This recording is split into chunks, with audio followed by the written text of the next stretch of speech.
free society. And really this is looking at free society in the South. So we're looking at both the upper and the lower South combined. So the thing is, those who held slaves were actually a minority of society. The manorial estates that generally, like you think of, these grand plantations and everything, were actually really unrepresentative of even the lifestyle of a typical slaveholder. In fact, it's like less than like 1% of Southern families owned more than 50 slaves by the time we get to like 1860. The thing is, more people were about acquiring wealth, not necessarily displaying it. That being said, we do need to talk, and we have looked at them quite a bit. But what about the planters' wives? Now, these women generally are going to be the ones managing household staff. They oversee a lot of things like cooking, cleaning, gardening. A lot of times they were the ones dispensing medicine and clothing to the enslaved. And a lot of times they would assist in like religious instruction as well. They were the ones making arrangements for guests or relatives. And if the master was away, then the women were the ones basically keeping the plantation accounts and doing all of their husband's job as well. They oftentimes would complain in journals that they kept. However, the thing that they got the angriest about was the humiliation of their husbands who kept enslaved mistresses or sexually abused enslaved women. However, they generally vented their frustrations on the black women and blamed them for these sexual transgressions of white men. Generally, if you owned a slave in the South, you were a part of the small slaveholders class. Generally, these might be a little younger. They're a lot more diverse in their background, so they could be anything from a merchant to a businessman, an artisan, urban professionals, but most were also still generally farmers. The thing is, an outbreak of like disease amongst your slave or slaves, depending, or like one single bad crop could destroy a lot of these people's credit and basically force them to sell their human property. They couldn't compete directly with planters, but they understood that owning a slave was basically a necessary precondition for upward mobility. Really, the white majority is 3/4 of all white families owned no slaves in 1860. Most of the time they were yeoman farmers. They were quick to move when the land was used up or times were bad. A lot of times had localized societies using networks of like kin and friends and family to provide like labor service when needed. They had very limited market involvement, maybe the occasional sale of livestock or an occasional cotton crop. A lot of times they grew their own food, very much depended on their families for work. They made their own like clothes, shoes, soaps, and other consumer items. Generally, they are going to want to maintain slavery though. Even though they didn't own any enslaved, they wanted to maintain this system of racial control because their white liberty rested on the back of black degradation.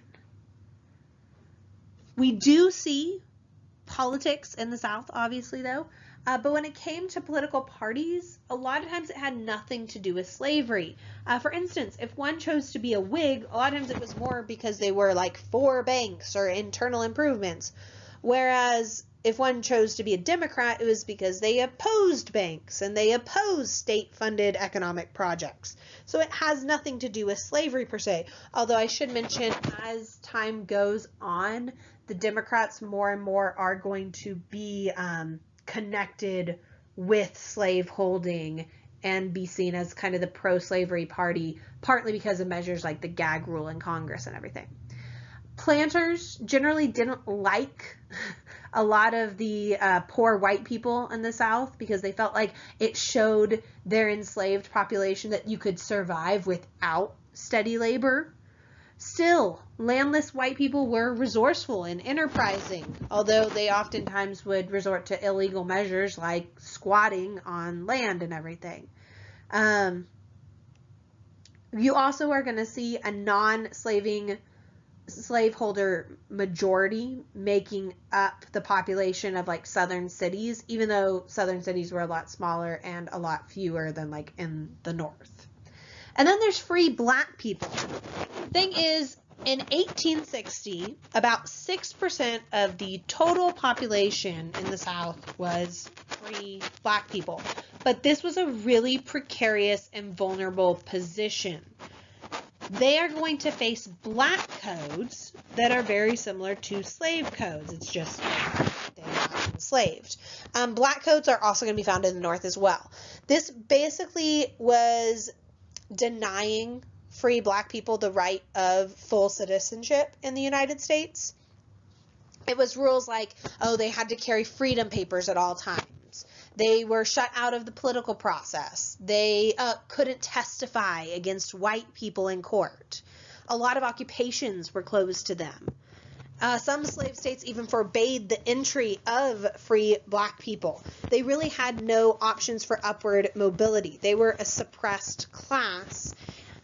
Many of them had become free by either the private manumissions between like 1780 to 1800, so that initial time period right after the American Revolutionary War, and sometimes they were like children that had been freed from that.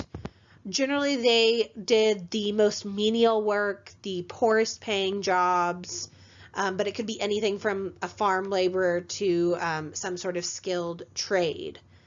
Generally, they had to rely on their own churches and mutual aid associations, and the only education they might have would be from like church schools.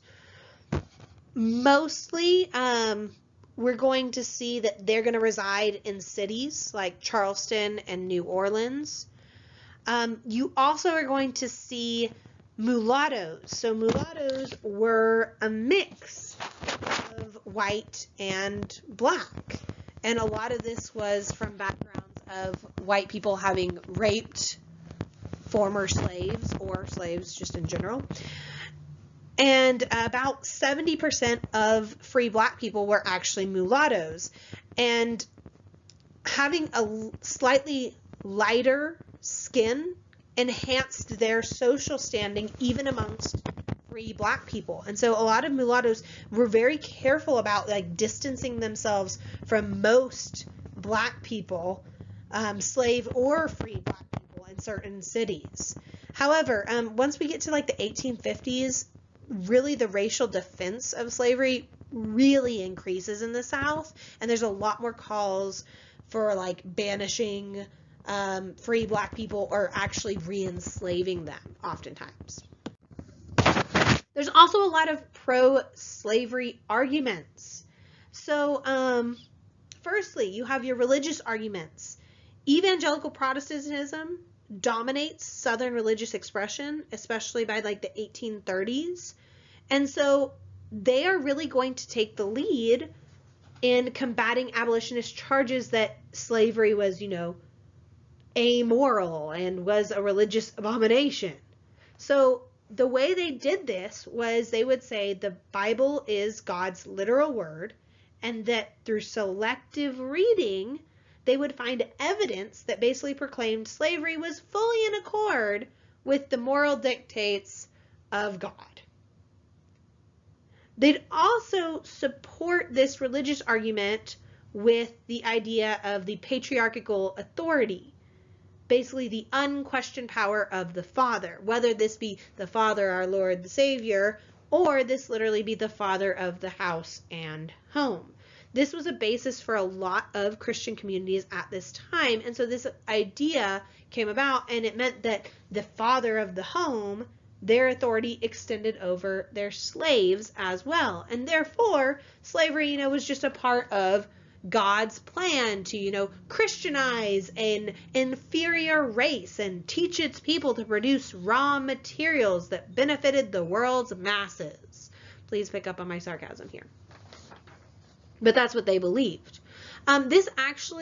These two things combined, the idea of the patriarchy as well as religious arguments, they're actually going to cause a splitting of churches along like sectional lines. You see this like in the Presbyterian Church in 1837, the Methodist Episcopal Church in 1844, and the Baptist Church in 1845. And the big thing here is, once we get into like the Industrial Revolution, you're going to see all the big differences, like economically and even sometimes politically, as we've seen leading up to this point, between the North and the South. And so with this splintering of churches, this is really going to sever that main emotional bond between white people in the North and the South. We're also going to see by the 1850s, a lot of planters are going to ascribe slaves to be, they're just members of our extended family, and we treat them here in the South better than free workers are treated in the North. This wasn't true. The thing is, yes, you do have the occasional Southern family that did treat their slaves as if they were members of their family, but that was very much, these kinds of slaveholders were in the minority in society. And even if they did, at the end of the day, the enslaved person did not have a choice whether they wanted to be on that farm or not, whether they wanted to be working for that person or not.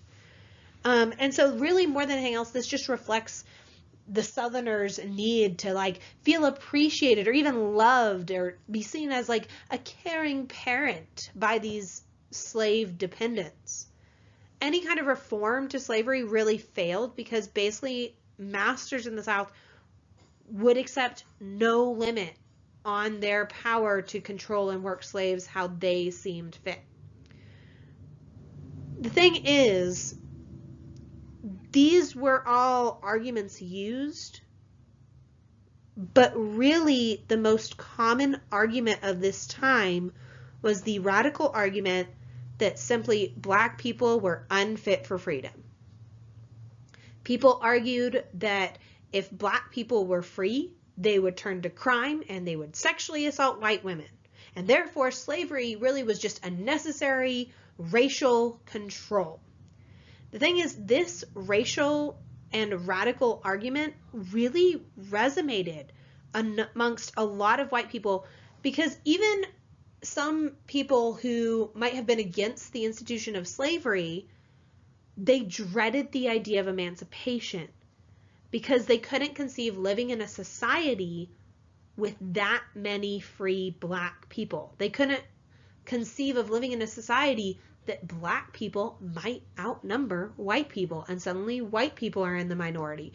And they couldn't conceive of that black people, if freed, might not, they might want revenge for everything that has been done to them. After all, that's what white people had been doing to black people for, over a century in certain places. So, that was the most common argument. However, this actual racial argument could be turned on its head and used to weaken slavery. Northerners, for instance, a lot of times were just as racist as Southerners, understand, but they wanted to end slavery.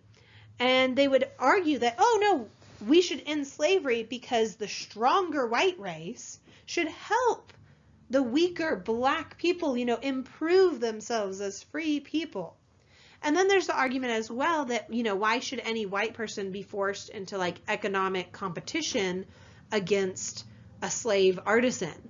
Whereas if they were free, a lot of times they could be, forced not to work in certain industries, and therefore there wouldn't be as much competition in certain industries.